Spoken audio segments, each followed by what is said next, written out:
During the past 100 years, air power has evolved technologically and operationally. From the groundbreaking work of the Wright brothers to the technologically sophisticated weapon systems of today, the United States Air Force is the preeminent air and space power in the world. But that accomplishment wasn't achieved overnight. Orville and Wilbur Wright of Dayton, Ohio, successfully invented the technology needed to control an airplane and made their first successful test flight at Kitty Hawk, North Carolina on December 17, 1903. Returning to Dayton, the Wright brothers prepared a proposal to sell their new technology to the United States government. At first, though, their proposal was ignored. It was not until 1907 that the United States Army established an aeronautical division in the Signal Corps, and during the next 2 years, the Army and Navy began to take the first steps towards turning the airplane into a weapon. The consensus of the military's leadership prior to World War I was that air power was not and could not be a decisive factor on the battlefield. In fact, meetings between aviators high above the battlefield were gentlemanly. As the war dragged on, however, exchanges between aviators became more hostile, as each side attempted to deny the other valuable reconnaissance information. The high point of air power during the First World War came when Brigadier General William Billy Mitchell planned and executed an ambitious operation fielding 1,500 aircraft at the Battle of St. Meo. You might say that is when aviation really took off.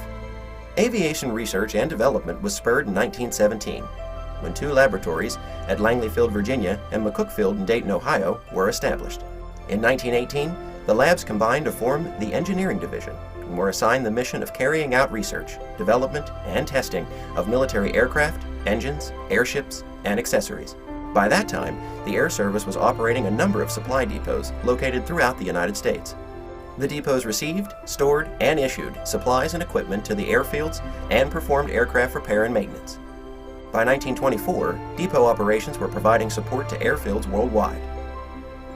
In 1926, the Material Division was created under the newly established Army Air Corps. Located at Wright Field, the Material Division played a central role in fostering technical progress and maintaining an industrial base in American aviation during the period between World War I and World War II. In March of 1935, General Frank Andrews took command of the newly formed General Headquarters Air Force, which consolidated all the Army Air Corps tactical units under a single commander. Through his leadership, the Air Force started the development of air power that became the mighty U.S. Army Air Force in 1941. In the late 1930s, more than 150,000 civilian volunteers with a love for aviation argued for an organization to put their planes and flying skills to use in defense of their country. As a result, the Civil Air Patrol was born. Just 1 week prior to the Japanese attack on Pearl Harbor, Gil Rob Wilson participated in the creation of World War II's civilian pilot training program and in the architect of the Civil Air Patrol.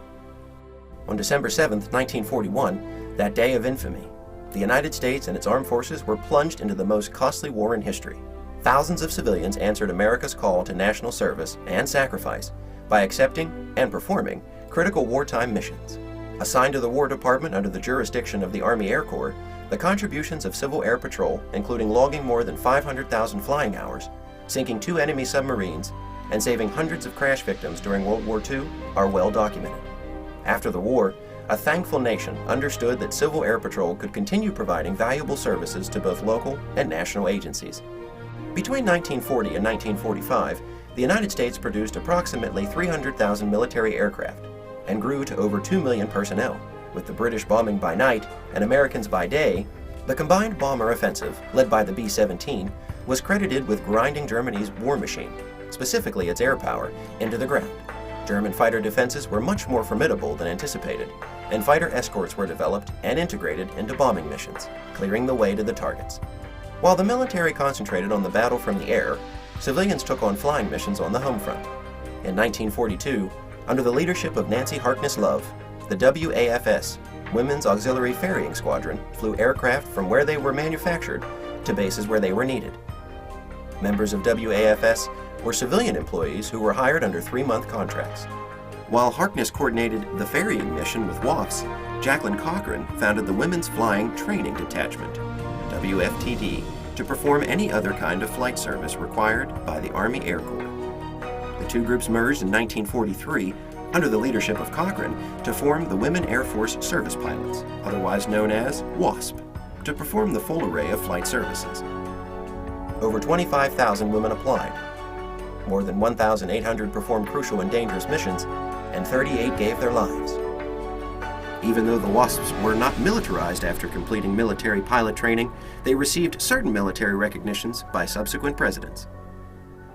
On September 18, 1947, the Army Air Force achieved independence as the United States Air Force. It was established as an autonomous Air Force, but would not have control of Army, Navy, or Marine Corps aviation. William Stewart Symington, Jr., an American businessman and politician from Missouri, served as the first Secretary of the Air Force from 1947 until 1950. Previously, he served from 1946 to 1947 as Assistant Secretary of War for Air when the Army Air Force was a part of the War Department. President Truman also asked Cornelius Vanderbilt Whitney to serve as the first Assistant Secretary of the Air Force, working under Symington. He made things happen and was given credit for the early success of the new service branch. During this period, President Harry Truman also signed Public Law 476, incorporating Civil Air Patrol as a benevolent, non-profit organization. On May 26, 1948, Congress passed Public Law 557, permanently establishing Civil Air Patrol as the auxiliary of the new U.S. Air Force.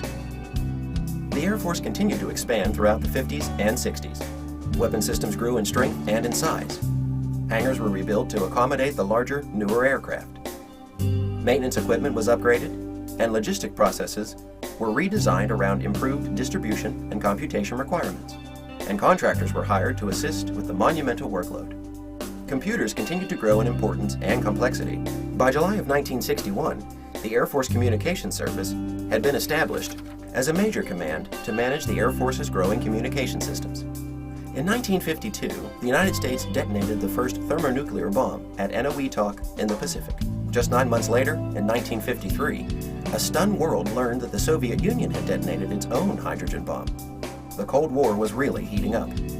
Over the next 3 decades, the United States Air Force evolved into the most powerful air force in the world. Whether supporting the war effort in Vietnam, pushing back aggression in Operation Desert Storm, or facing terrorists around the world, the United States Air Force is ready to respond anytime, anywhere, and in any manner necessary. The Secretary of Defense is the principal defense policy advisor to the President and is responsible for the formulation of general policy and policy related to all matters of direct concern to the use of the military in America's defense. Under the direction of the President, the Defense Secretary exercises authority, direction, and control over the Department of Defense, whose mission is to provide the military forces needed to deter war and to protect the security of our country. The Air Force is one of the 4 branches of the military that reports to the Office of the Secretary of Defense. The mission of the United States Air Force is to deliver sovereign options for the defense of the United States of America and its global interests, to fly and fight in air, space, and cyberspace. Through global vigilance, global reach, and global power, the Air Force is building out the nation's full spectrum of air and space force. The United States Air Force consists of the regular Air Force, the Air National Guard while in the service of the United States, and the Air Force Reserve. The men and women of our total force exemplify our core values: integrity first, service before self, and excellence in all we do.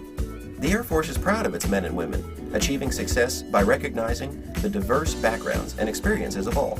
An example of Air Force diversity is the Tuskegee Airmen, who were the first all-black flying regiment. These skillful fighter pilots delivered one of the lowest bomber loss rates during World War II. Through their commitment to integrity, service, and excellence, the Tuskegee Airmen made major contributions to our success. There are 9 major commands established to execute the Air Force mission. Each major command, or MAJCOM, performs a specific portion of the Air Force mission. As such, they are interrelated and complementary, providing offensive, defensive, and support elements.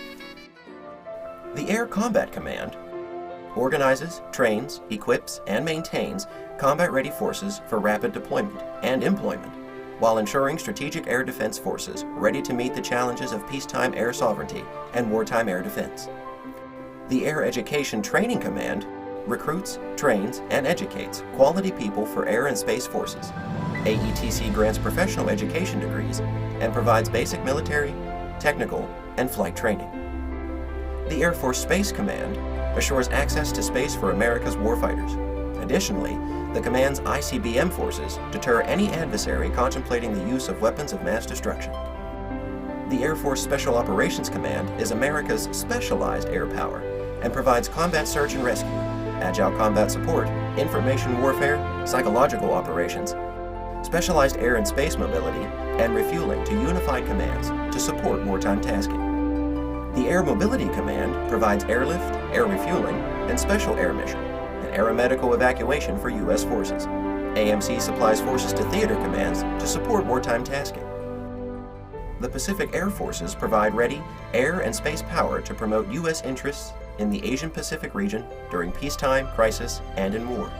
The United States Air Forces in Europe plans, conducts, controls, coordinates, and supports air and space operations to achieve U.S. and NATO objectives based on taskings assigned by the Commander-in-Chief, United States European Command. The Air Force Reserve Command provides the nation's leaders with Air Force Reserve units and people who are trained and ready for duty at a moment's notice. The Air Force Material Command develops, acquires, tests, and sustains air and space power needed to defend the United States and its interests today and tomorrow. The Air Force Global Strike Command provides nuclear and conventional global strike capabilities. It aligns ground-based ICBMs, bomber forces, and other deterrence capabilities to conduct operations in support of combatant commanders worldwide. The United States Air Force continues to grow and evolve, relying heavily on the dedication and innovation of the men and women supporting operations around the world. From the first Wright Flyer to the Joint Strike Fighters and unmanned aerial vehicles of the future, from the First World War to the War on Terrorism, the men and women of the United States Air Force combine to form the most prestigious and powerful Air Force in the world. The United States Air Force. You make it happen.